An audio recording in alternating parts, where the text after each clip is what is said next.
Hi everyone, my name is Annalisa Holcomb. I am the president of Western Governors University Advancement. We are the friend and fundraising arm of WGU.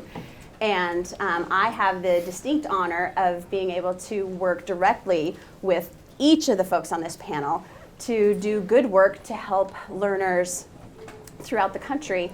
And one of the things that we wanted to talk about in this session today, which is entitled Skills as a Currency, Walmart, WGU, and the Future of Work, is specifically that. Rather than explain all of the work that we've done and what this session said that it was about, I really want to make sure that you hear from the panelists. And before we do that, we've had such good experience at WGU working with Walmart, including prior funding for the Open Skills Network that we'll hear about. And today, we're really pleased to announce that we recently received a grant for $1.75 million, which was entitled From Implementation to Sustainability, which is the next phase of the Indiana Achievement Wallet, as well as next phase funding for the Open Skills Network. And everyone here will talk a little bit about that. So to get that started, I wanted to give each of you a chance to introduce yourselves. We're going to start with Sean Murphy. Tell the audience your name, where you're from, your title, and then answer this question. How does this effort, the Indiana Achievement Wallet and OSN, create a more equitable workforce system? And what does that mean to you? Okay, I think I can handle that. Welcome everyone. Thanks for being here. I was told before coming to the event on another panel I'll be on tomorrow that there nobody will be in there potentially. So, but they'll watch it later. So great to see you all here. But of course you'd come here for this fun one, right? So Sean Murphy, I'm with Walmart.org, director on the team. Our focus is really the idea of upward mobility for the adult workforce. And did I answer all the basic questions okay? You did Okay, great, just Sean. want to make sure. So why is this important?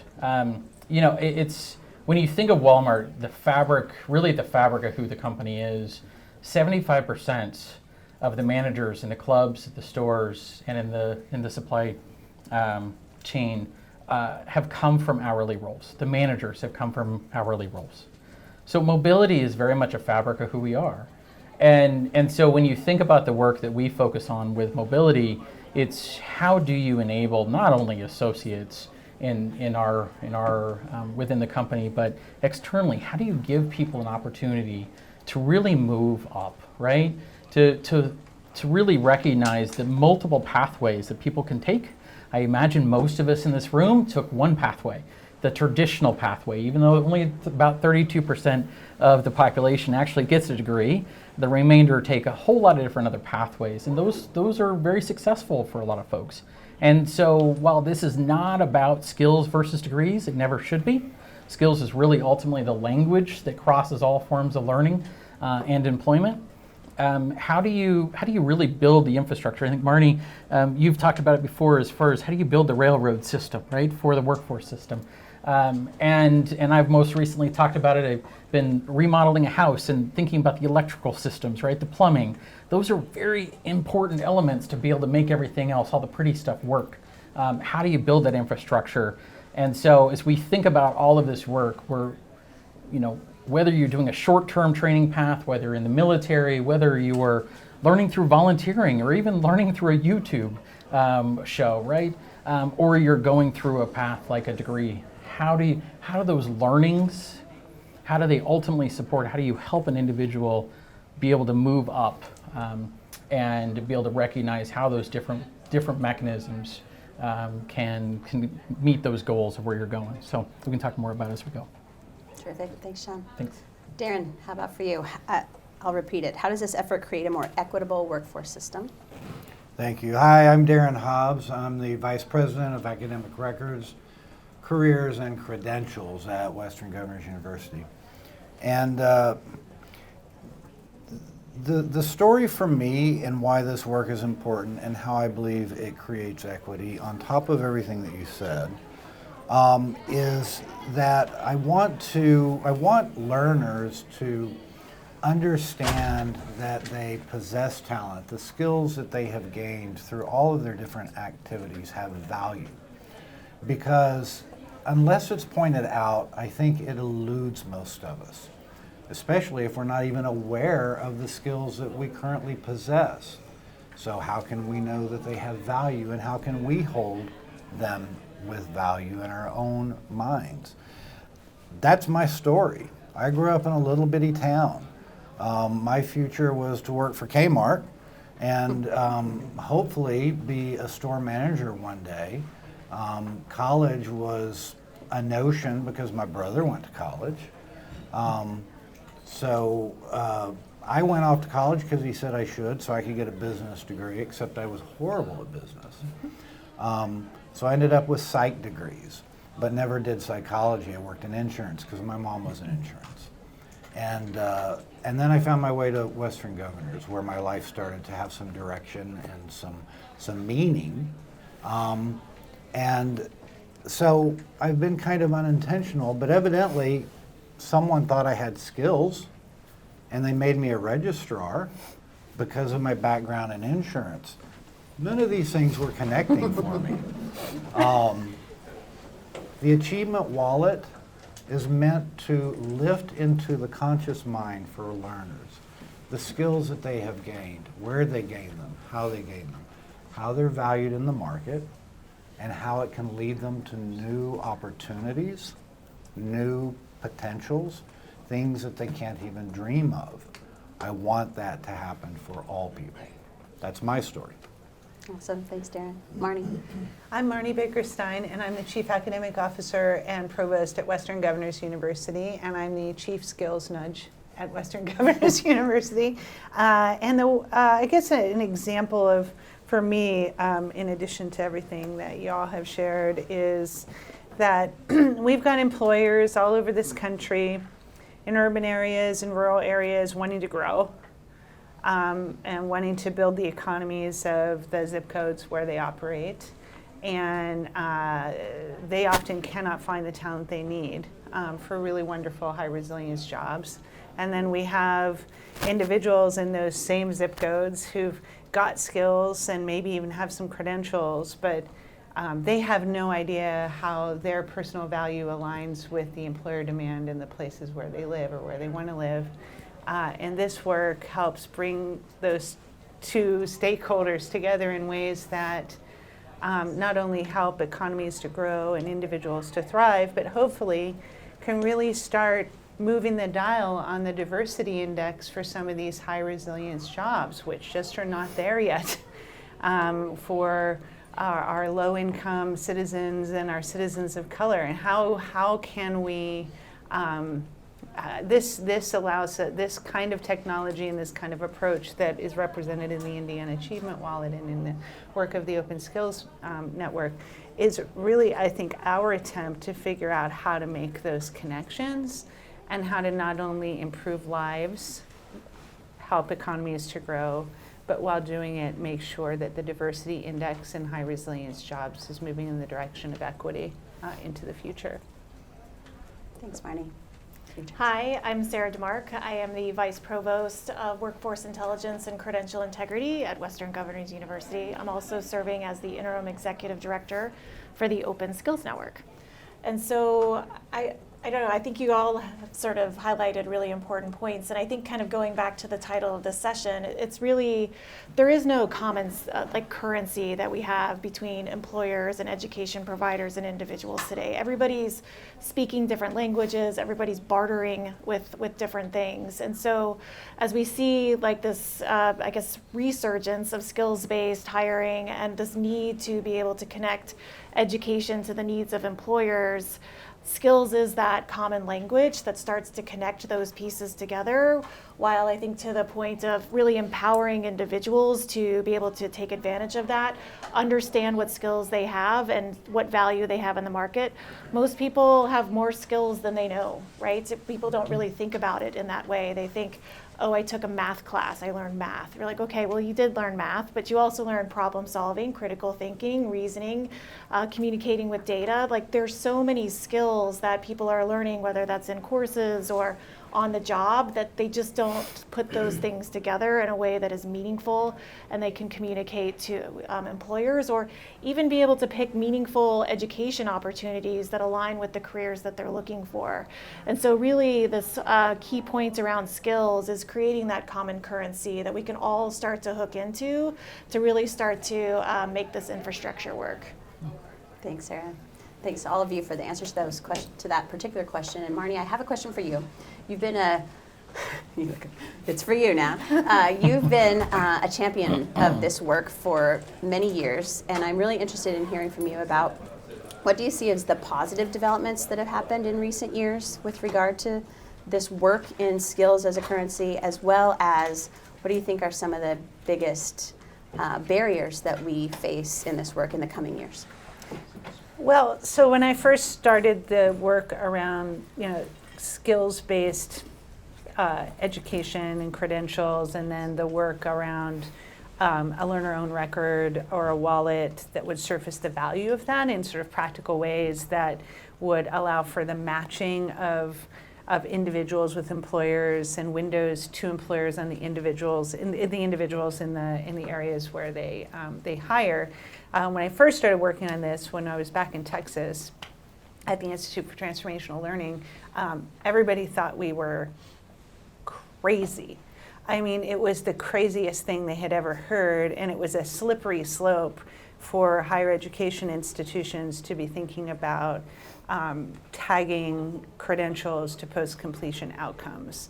And that was, maybe 2013, 2014, and at the time nobody was talking about it. If you came to ASU+GSV at that time, the money was not following that problem space at all.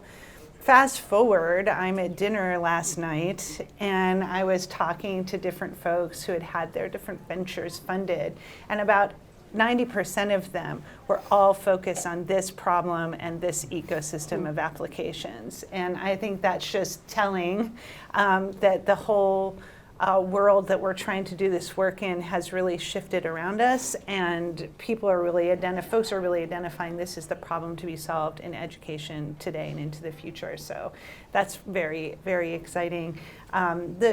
Did you ask me what the problem is? Yep, I sure did. So the problem is that for this new ecosystem to thrive, a lot of the incumbent institutions like higher ed institutions and practices like the work that our wonderful hiring managers and employers all over the country do is really tied to the currency or the coin of the realm, which is the degree. Mm-hmm. And making this shift from where we are today, where the degree is the signal for readiness for jobs and for life and for promotions, to one where skills become the signal for readiness, takes not only a lot of the great innovation that I see going on here at ASU+GSV this year and in this project, but it takes an absolute transformational shift in mindset and perspective of how we value talent. And so that's hard. That's hard work, that's big change, and getting to that change and getting to adoption through that change is going to be the biggest challenge of this work into the coming years. Well, that's good, because I wanted to talk to you next, Sean, about this. You've been deeply involved in this work as well, so talk to me about, and tell our audience, what effect does skills-based learning have from an employer and industry perspective, mm-hmm. and what kind of advancements do you hope to see in the near future? Yeah, so I think piggybacking off of what's been talked about already, we already have a skills-based system. It's just not recognized, right? I mean, we gain skills every single day. Marty, Sarah, you were talking, we gain skills all the time, and today it's still very much set up on a pedigree and a who you know kind of model. And as we know, that ultimately then, for a whole lot of folks, it leaves you out of the space. It leaves you out of opportunities. And I think where we're at today is we're seeing it in the market, right? Is there's this inability, some say it's a problem with not enough supply of workforce, all of the things. I actually just think it's a problem with matching, right? We're not matching people to the right roles. We're not finding the right people for the right roles at the right time. And you think about it today, when you go to do a job search, you're searching for what job title, and maybe location and maybe company. There's no reason that we shouldn't be able to search for a much wider spectrum from what the talent is out there in the market. And so how do you, when you think about this matching problem that we have, whether you call it supply or whether you call it matching, how do we think about the data that can be exponentially grown from building a skill-based system and building the infrastructure that underlines that, to be able to connect the dots between the workforce and the employers. And I think that's the key part of all of this, is really thinking about how does that infrastructure allow for individuals to be able to connect the available talent to the demand that's available. Right now, it is not clear to either side who is available and what the roles are to be filled, let alone things like skills adjacency, right? As we think about an industry, you think about retail. I mean, at the end of the day, probably many of you in this room had some level of a retail job growing up or as a part of your career, or you're in it today. And just think of all the skills you gain from that, that we know are foundational skills at very least for every job that you all have in here, right? Whether it's customer service, whether it's management of money, whether it's inventory, all of those things. But all too often when we think about retail skills, we think about them as those frontline low-level jobs. And that's not the case, right? That's where that growth can happen, whether you stay in retail or elsewhere. But being able to connect the dots between, from a skills adjacency standpoint, from industry to industry, as industries evolve and you need different talent, whether you think about really how do you not only grow your talent from a mobility standpoint, but also how do you plan for workforce, right? How do you plan for what your needs are moving into the future? Too often, I think even employers don't necessarily have visibility into what their staff, what their talent has, let alone what talent is outside the organization. And so how do you connect those dots? And so I think that's the biggest thing, is really being able to do a much stronger job of being able to connect the talent between available talent and roles, and then to better understand how you can grow that talent once you have it. That's great.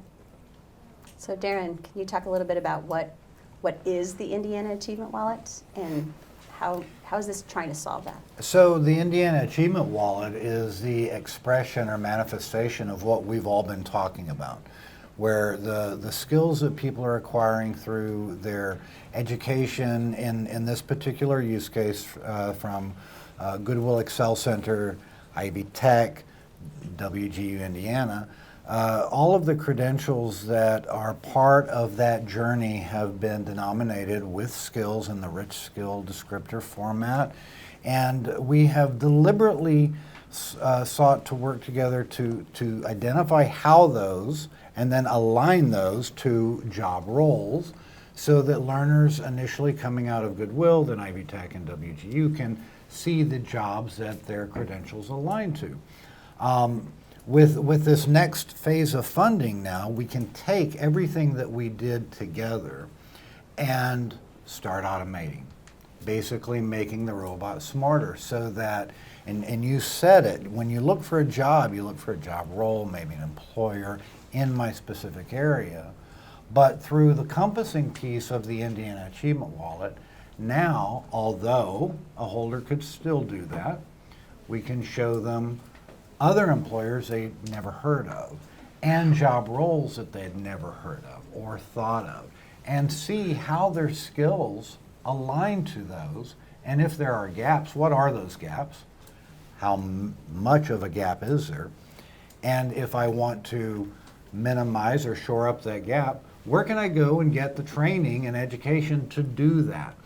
That's what's being made possible now in this next phase. Basically, we're ready to turn the gas up underneath everything we've done from the get-go, including loading more learners in, getting their feedback, bringing employers in so that employers can start to search for the talent that they're looking for, and make those happy connections. That's what we're doing. Awesome. Sarah, the Open Skills Network had previously received funding from Walmart and has some from this particular grant we just identified. Will you describe what OSN does? Sure. So thank you to Walmart. So the Open Skills Network started in September of 2020. And this was a coalition of organizations that were coming together to really solve this problem around skills. As they started to think about like open badges and the wallet and the learning and employment record, one of the things that became obvious was that we're not talking about skills in the same way. There's no common syntax. Whether or not you're talking about a skill being something like communication, or whether or not you're talking about a skill meaning this individual can have a technical conversation with a non-technical audience. So like, what does that actually mean, and how do we start to actually talk about skills in a common way? Because without that, it's hard to start to build these connections with all the other different systems we need to have in place for that learning and employment ecosystem. And so the Open Skills Network came together to start to really build that common syntax, open syntax, so something that all organizations can start to leverage as part of their employment and education ecosystem, but starting to really have that common syntax in terms of how we talk about skills.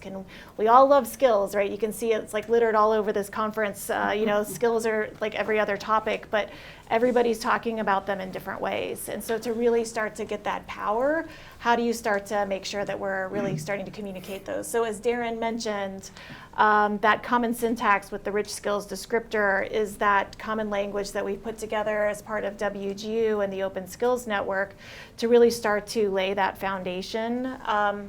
So we've got about 1,700 different members, I think over 700 organizational members that have now joined this Open Skills Network, all with the goal of starting to create skills with the syntax. But also, I think the other really exciting piece of this is the open skills libraries. And so WGU, as part of the early work in this, has created a library with over 13,000 of these rich skills descriptors, of which we are releasing throughout this year. And other organizations are starting to join in this work as well. So not just creating this library with this common syntax, but actually sharing it openly for the benefit of the community. It's a lot of work to do. And so if an organization doesn't have to start with a blank page, but actually can start maybe with a library that's already been developed and maybe fill in whatever gaps they have that are employer specific, like fantastic. So the work that Walmart has contributed to are a couple things. Like one is starting to pilot with a lot of different organizations, both employers, military, educational organizations, associations, workforce development organizations, to start to test out the syntax, build these libraries, release these libraries. The other piece that Walmart funding has helped with is building what we call an open skills management tool. So WGU, when we first started this work, they did it in a spreadsheet. So this was like a spreadsheet with like 13,000 skills in it. It was a little bit ridiculous. And so, as part of that work to say like, okay, if this is something that we want organizations to adopt, like it has to be easier than this. And so the Open Skills Management Tool was just released, I believe, the end of February. It's open source. Any organization can download this, start to host this, and be able to start to build and publish their own libraries as well. So that's the work that we've done up until this point, and with the continued support from Walmart, it's really focusing on adoption. How do we start to build playbooks and tool sets and support for organizations to start to do this work within their own systems as well, and to also find those connection points. Not everybody has to define their own library for HR management. Can we start to pull together a coalition of organizations that can help define that together? And so really starting to make those connections to support the work and the adoption. And that's what we're focusing on this year. So thank you. So for each of you, a quick question, which is, I was going to just ask one, but I'm going to make it, you can choose. What's the biggest barrier that you see to this skills revolution that we're talking about? Or if you want to focus on something that's not barrier, what is like the most exciting thing that you see happening in the next several months that will help overcome barriers. So I'll jump in and I'll talk about it from the positive side. This year, we're already seeing it, is that there is a recognition if this system is going to actually take hold, you've got to make it interoperable. And I've been on other panels where I've literally said, if you're not making your systems interoperable, you're wasting your time. Because we've got to have a system that enables that whether you're offering a digital wallet, where you're capturing the records, or you're plugging into that wallet, or you're building any component of this, not only, as I think about it from an organizational level, you can't have systems that lock you into any one system and that you can't move from, right? But from a worker standpoint, I mean, think of email, right? Your ability to move email back and forth. If it was in closed-based systems where you could only email the people in your company, how useful would that be, right?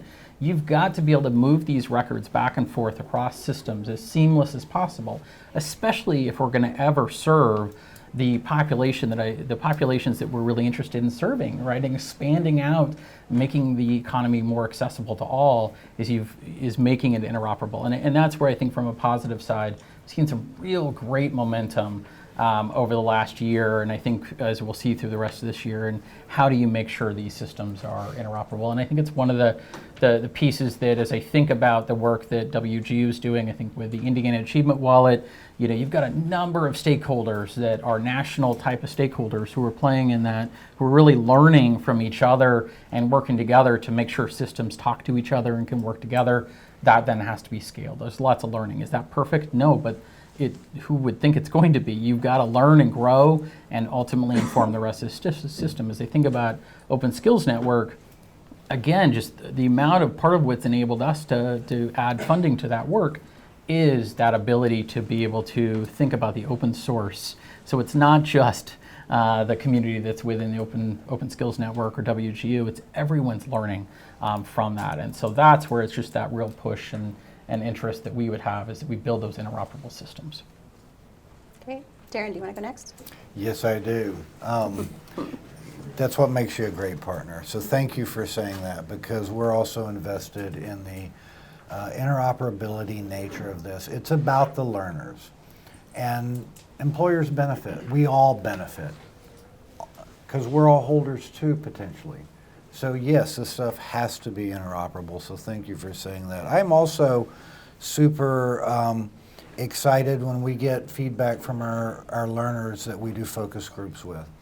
And though the results and the groups that we talk to may be small, it's validating to me personally when they provide feedback that says, I had no idea that this is what my learning meant.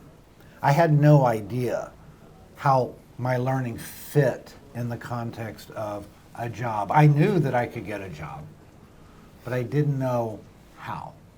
I didn't know how to talk about it. That is uplifting. It is so positive, and it validates everything that we're trying to do. The challenge, as Marnie has said, and we've all said, it's a lot of hard work for institutions might be fearful about putting skills in their credentials, but you know what? We're also working on meeting institutions where they're at, leveraging current processes that can get them in the game. And once they're in the game and their learners start saying, this is meaningful, it gets easier, and you're incentivized to do it. So. Great. How about you? I think what I'll focus on is, and sorry, this doesn't come out right because I just was thinking about it as you were talking, Darren, is that one of the biggest problems in this space is accountability, meaning right now we do not have a lifelong learning encompassing system in this country. You know, you may have support and advisement if you are enrolled as a student in an institution, but once you're out of that institution, you probably don't have much support. You may have support and guidance if you were an employee of a company, but once you're out of that company, you know, you're kind of on your own. we do not have a system of guidance for people to really help them understand, given the community where you live or you want to live, given your interests, what's the next best step for you. Now, many of us have our own informal systems at home. We were lucky enough to be born into a family that's going to guide us whether we want that guidance or not. And that network that we come into, in a sense, becomes our compass in the in-between. But we have not committed as a country to that kind of guidance. And so as we're tackling this problem, we're tackling it as individual institutions trying to solve the problem. And the only way to really make it work is by developing these really strong coalitions, which are complex. It's complex to hold them together. So I think one of the biggest challenges here is this project depends on the kindness of strangers, right? And I think into the future, it's going to be interesting to see how we keep that dynamic going. Does it ultimately become some sort of global turnkey solution that's available to all? Do we get really, really good at convening and collaboration, longitudinally? Does blockchain emerge and help us all be more decentralized than we're used to being? That will be the big challenge going into the future of this work.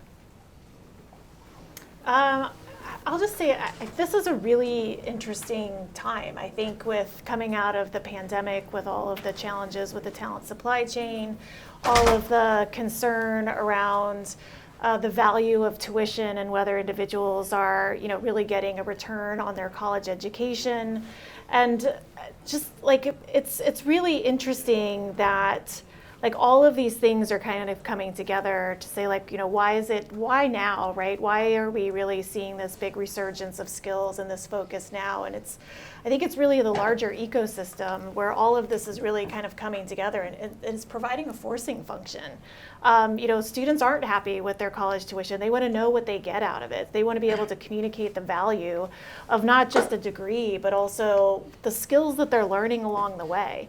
I mean, it's not that, when you finish your 4-year bachelor's degree, all of a sudden you graduate with all of these skills, right? You're getting them all along the way. So how can we start to give individuals that opportunity to show what they're learning, what they're achieving, what they're mastering on that path to a degree? It's silly to make them wait for anything less than that. And so that, I think, with all of these changes in the workforce, it's a perfect time to really start to move this forward.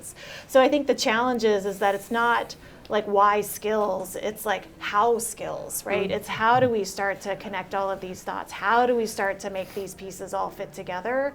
And I think that makes it really exciting. I love that. I totally agree. And I wonder if any of you have questions. We have time for a couple of questions. Anybody here? Yes, go. I do. Is the wallet on blockchain now, or is it just, it is? Yes.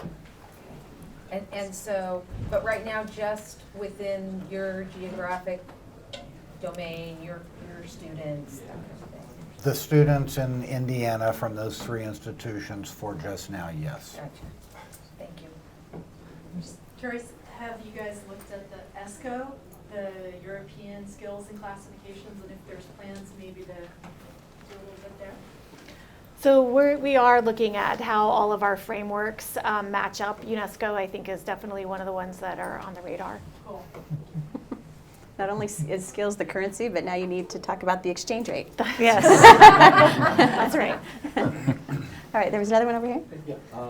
So as you guys are looking to build skills into the programming that you're offering, what's been the process of getting sort of faculty and then divisional deans on board to including these kinds of outcomes in the courses themselves? So at Western Governors University, we have the opportunity we have what we call a master curriculum. And so we build a central curriculum based on the best research, the best data, and the best processes, and then our faculty implement the curriculum. And then as we run data through it, we continuously improve it based on student performance. And so we don't have a lot of the blockers that a traditional university would have in sort of getting adoption on the part of individual faculty. And I don't know if you want to talk briefly about how we relate skills to our competencies and. Yeah, so the heart of WGU has always been around providing credentials that meet workforce needs. And so we've always been looking at how do we better align and ensure that what we're creating actually meets what employers are looking for. And so we do leverage the data from MC Burning Glass, and start to use those as kind of like market signal skills. So what is it that employers are looking for at that high level? So it could be communication or data analytics. And so what we then do is we take those and start to create those contextualized skills statements. So what does communication mean specifically to people in this job role? It would look different from a nurse to somebody that's in technology to a teacher and so forth. And so how do we start to take those and contextualize them? And from there, we start to take all of these skill statements and we build competencies upon those. So we see those skills as being that atomic unit, and that a competency can equal one or multiple skills. And we're building our curriculum based on those competencies. And what I think is worth saying, because I think it's very cool and we don't say it enough, is that allows us then to audit the value of any competency or any collection of competencies as a program on a regular basis. And if we start seeing the kind of employability value of a competency or a set of competencies, a program waning or changing in its shape, we can then address that with curriculum redevelopment. Yep. So, yeah, go ahead. Like as a startup, we also want to plug into an open network and be able to reach exactly this kind of audience. Now, how do we plug into Open Skills Network or Walmart.org or WGU and be able to be accredited and then be able to offer courses to the people who actually need, to be upskilling and be uplifted? I mean, I'll just jump in and say I think it depends on what you're doing is your model, right? I mean, of course, plugging into the work the Open Skills Network is doing, the T3 work at the Chamber, some of the different data standards groups that are playing in this space, whether it's IMS, W3C. I mean, so it really, I think it just depends on what you're offering, will depend on where you focus your time. But I would say the kind of three elements I just listed would be the kind of three core places I would say to plug into in some way. And if I can continue to plug, the Open Skills Network, it's openskillsnetwork.org. It is free to join. All the resources are free. We've got a lot of tutorials and webinars on, what this is about, how do you make this work. So we definitely believe in open, and so we keep this as open as we can, which is pretty open. I promise that you get to go next, and then I'll do one more after that, you, and then we'll be done. So my turn? Yes. It's good to see you all, and I think I've probably spoken to all of you over Zoom at some point over the last 2.5 years.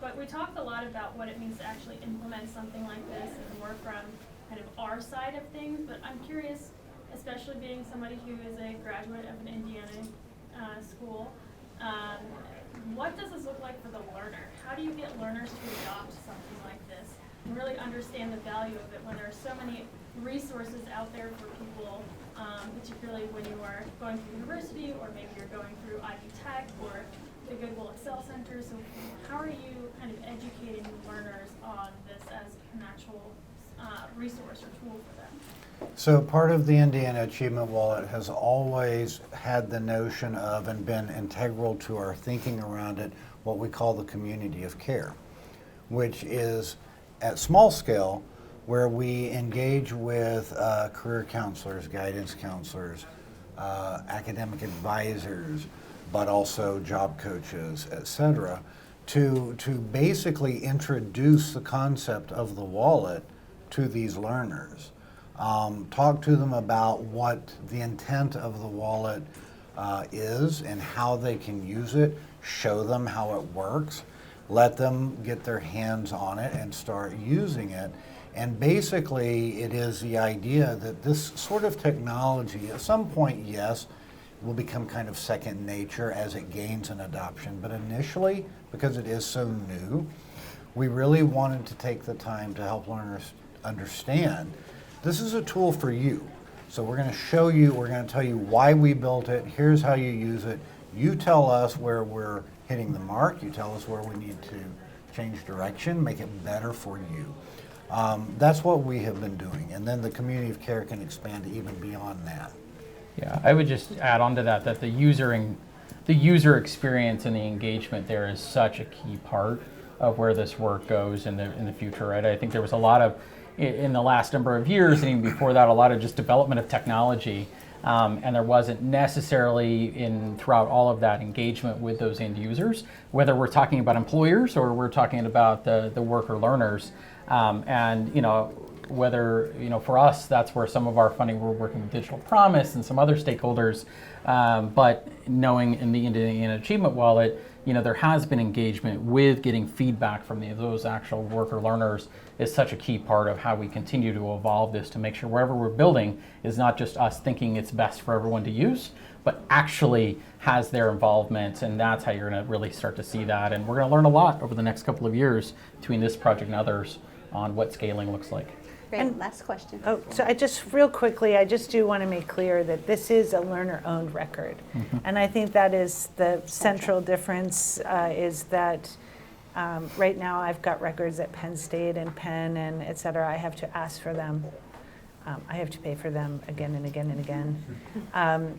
This is a learner-owned record that signals there are applications of value like compassing that are built around it. So we're really hopeful that it becomes a critical just part of the educational experience for them when they're in their universities, when they're alumni, in ways that are way more personalized and contextualized than of course, any of the resources they could get on in Google. Great. Last question, we'll be done.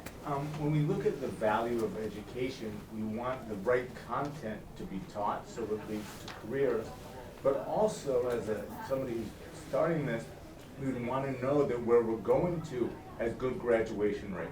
Like we've heard of these institutions that take tuition, maybe they're not teaching with the right stuff, but maybe the graduation rates are low too.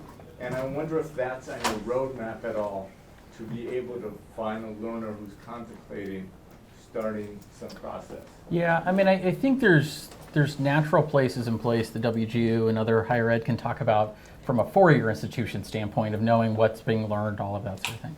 I think especially as we think about short-term credentials or any other mechanism for learning, you'll see in a report coming out from SHRM in a couple weeks that one of the key elements that has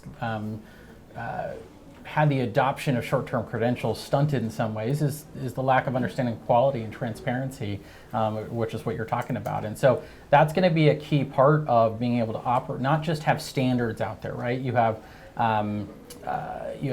National Skills Coalition, you have a few other groups, JFF now has standards, and this standards are great, but how do we operationalize them and then provide that information not only to employers but also the worker learners to understand, hey, I'm doing this and it's going to lead to this, and be able to have that information before you even start and for sure when you finish. So that quality piece is going to be a key driver. Awesome. Thank you, everybody. And if you join me in thanking this panel with a